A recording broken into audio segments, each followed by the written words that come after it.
Sa himpapawid may apoy na sumisiklab, mga misil na bumabagsak sa bawat syudad. Sigaw ng mga bata, takot sa kanilang mata.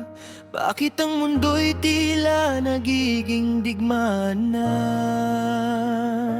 Iran at Israel, galit ay naglalaban. Mga sundalo'y handang ialay ang buhay nila. Ngunit sa likod ng putok at mga sandata, mga inosente ang siyang nagdurusa.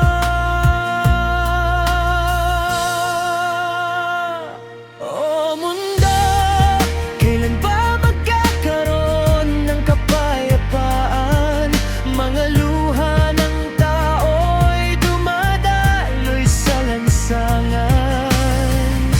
Hindi pala ang sagot sa galit ng bayan, pag-ibig lang ang lunas sa sugatang daigdigan.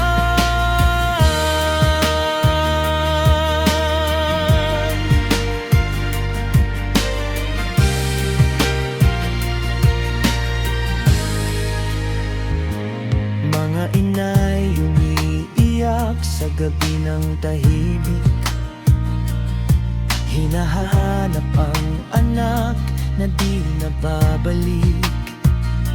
Sa gitna ng usok at sirenang umiiyak, may panalangin